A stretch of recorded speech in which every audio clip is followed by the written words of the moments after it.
Hello வணக்கம் friends. இன்றைக்கி நம்ம எதை பற்றி பார்க்க போகிறோம்னா கேப்சா ஒர்க்கை பற்றி பார்க்க போகிறோம்.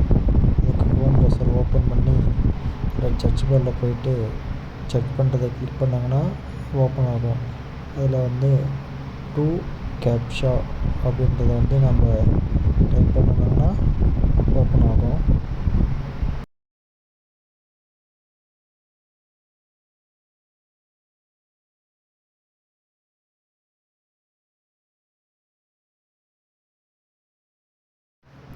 ஒரு இன்டர்ஃபேஸுக்குள்ள வரும். அந்த ஃபஸ்ட்டு வரதை கிளிக் பண்ணுறேங்க.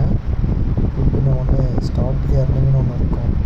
ஸ்டார்ட் ஏர்னிங் பண்ணுறது முன்னாடி அதோட என்னென்ன கேப்சர்ஸ் இருக்குது, அவங்களுடைய டேர்ம்ஸ் அண்ட் கண்டிஷன்ஸ், ஒரு கேப்சருக்கு எவ்வளோ தருவாங்க, டைமிங்ஸ் எவ்வளோ தருவாங்க, 12 செகண்ட் 20 செகண்ட்ஸ் அந்த மாதிரி கொடுப்பாங்க.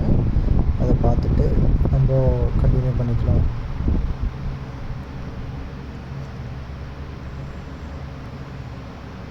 அடுத்து ரிஜிஸ்டர் பண்ணுறதுக்காக உங்களுடைய இமெயில் ஐடி பாஸ்வேர்டு கொடுத்து ஜஸ்ட் ஓப்பன் பண்ணிக்கலாம்.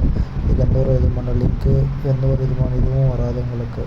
ஸோ டைரெக்டாக நம்ம எது வேணுமோ அது பண்ணி டைரெக்டாக கூகுள் மூலிமாவும் லாகின் பண்ணிக்கலாம், இல்லை ஃபேஸ்புக் மூலிமாவும் நம்ம லாகின் பண்ணி யூஸ் பண்ணிக்கலாம்.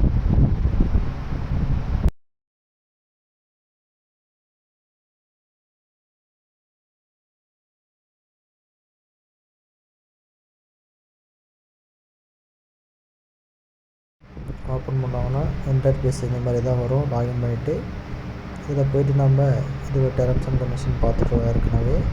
இதில் எப்படி ஒர்க் பண்ணுறோன்றது இப்போ பார்ப்போம். இதில் பார்த்தீங்கன்னா நிறைய ஸ்டார்ட் ஒர்க்குன்னு இருக்கும்.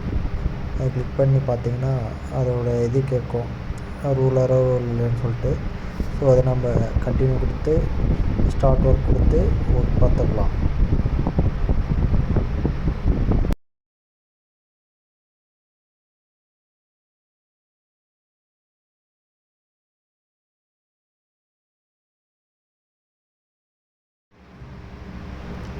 இப்போ ஒர்க்கு ஸ்டார்ட் பண்ண போகிறோம். ஸ்டார்ட் பண்ணிங்கன்னா கேப்சா என்ட்ரி பண்ண சொல்லும். கேப்சாவை கரெக்டாக டைப் பண்ணிங்கன்னா நம்ம ஒவ்வொரு கேப்சாவுக்கும் அவங்க ஏர்னிங்ஸ் கொடுப்பாங்க.